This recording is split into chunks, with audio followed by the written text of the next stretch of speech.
Les terahertz, en fait, c'est une bande de fréquences qui fait le pont entre les micro-ondes et les infrarouges. Qu'est-ce que les terahertz font que leurs voisines du spectre électromagnétique ne peuvent pas faire? Les ondes terahertz ont la propriété particulière de pénétrer la matière là où l'infrarouge et le visible n'y parviennent pas. Donc les plastiques, les papiers, les matériaux comme les tissus, tout ce qui est non conducteur, les terahertz peuvent le traverser. Donc on peut en faire l'image. La deuxième caractéristique, en plus de faire l'image, on est capable d'avoir une composante spectrale. Donc, on pourrait aussi penser que c'est une technique cohérente. Comme on peut mesurer l'amplitude et la phase, on peut faire des images en 3 dimensions, donc aller relever la position des objets. Une autre caractéristique importante des terahertz, comparativement aux rayons X, les ondes terahertz ne sont pas ionisantes. Donc, on pourrait dire qu'elles sont sécuritaires ou biocompatibles avec les cellules humaines, par exemple. Une dernière caractéristique à mentionner est la résolution spatiale. Donc, la longueur d'onde de 300 microns nous permet d'imager des objets avec plus de précision que des ondes micro-ondes, par exemple. Maintenant, pour les applications plus concrètes, il y a plusieurs domaines qui s'intéressent aux terahertz, mais un très particulier est l'application des caractérisations non destructives. Quand on parle non destructif, on dit sans contact, donc on ne veut pas interrompre la chaîne de production.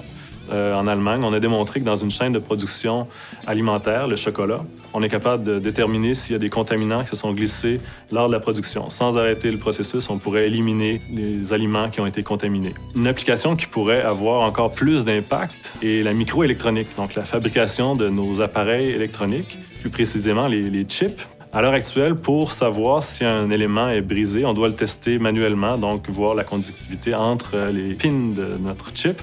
Les ondes terahertz pourraient aller imager le circuit et peut-être identifier les défauts directement dans la chaîne de production.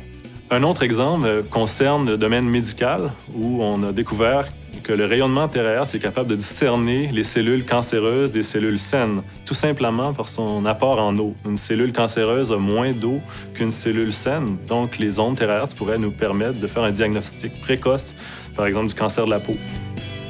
Finalement, une dernière application concerne la sécurité dans les aéroports. Les ondes terahertz, comme elles pénètrent la matière, peuvent nous permettre de voir à travers les tissus.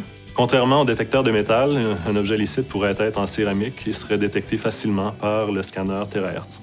Dans les 2 à 3 prochaines années, l'objectif de ma chaire de recherche est d'abord d'établir le premier laboratoire terahertz à l'ETS, c'est-à-dire voir les premiers signaux terahertz arriver sur les écrans dans le laboratoire. Ce sera les prochains étudiants qui devraient obtenir ces résultats-là. Ça leur permettra, entre autres, d'apprendre les éléments de base comme la source et la détection.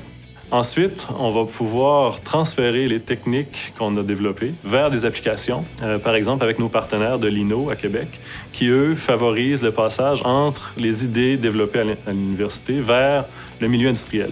Une chose aussi que j'aime beaucoup avec les terahertz, c'est que le terrain est ouvert, donc le champ est vierge, donc on peut avoir beaucoup de créativité.